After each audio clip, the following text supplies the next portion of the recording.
So, guys, a lot of things is happening in this country of ours, Nigerians. Imagine these children that is underage that was charged for treason 2 months ago during the end bad government protests. This is exactly the case of things has fallen apart. Indeed, things has fallen apart in this our country. And the Northerners are talking now because it is their own people. And this is so disheartened in this country. What is the crime of these children? They only complained about hunger, which all of us is feeling. And up to this moment, nothing has been done about it.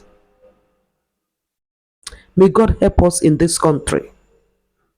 May we all wake up one day with our life and see a Nigeria that will work for all man.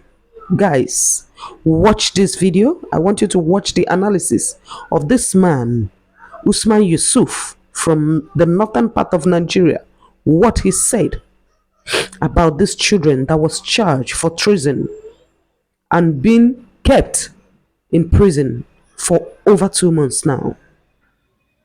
For us in the north, this is clearly reminiscent of the days when you have mass school abductions by bandits, and we bring them out in this large number.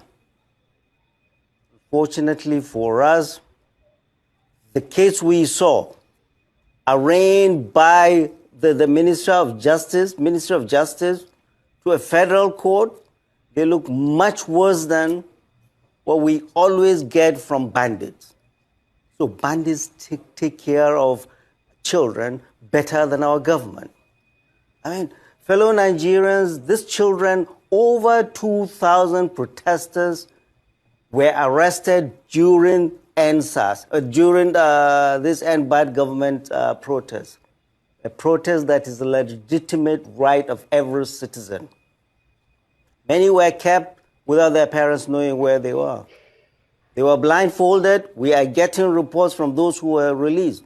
They were blindfolded and transported and detained in centers across the north.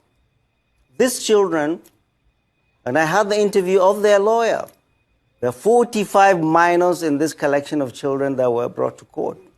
These children were brought from Kano, from Kaduna, from Jos, from Gombe to Abuja. What were their crimes? Alleged crimes? Oh, treason. Trying to incite mutiny and change of government by the military, waving Russian flag, causing a regime change. These children you saw, this government is so jumpy and insecure because of what it's doing to this country. This is clearly, I mean, there's no two-way about it. This is clearly the government trying to terrorize us and terrorize the most vulnerable amongst us, our children, and decriminalizing legitimate protests in this country. President Bola Ahmed Tinubu is a beneficiary of protest and agitation in this country. And what his government is doing is clearly trying to stifle any voice. And the voices of children, the President Bola Ahmed Tinubu, he's not only our commander-in-chief, but to a nation that is signatory to treaties all over the world in protecting the rights of children. He's also the chairman of ECOWAS. What is he going to tell them? What is he going to tell them? This is a bloody blow and a huge shame to this country, that we're doing this to our children by the government. By the government. When we collect these children from bandits, we take them to hospital and take care of them. But what did President Bola Ahmed Tinubu's government do to these children that collapsed in a court of law? They took them back to jail. They took them back to jail.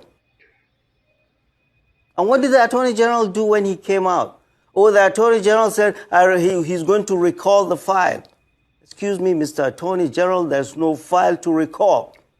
What we Nigerians demand is immediate and unconditional release of all of these children. They need to be taken care of in the hospital. They need to be better nourished. All their medical issues need to be taken care of. They need to be fully compensated for the pain and suffering this government has caused them. And their parents need to be fully compensated. And full investigation must be done as to who is responsible. And the police. The Inspector General of Police must take full responsibility for this.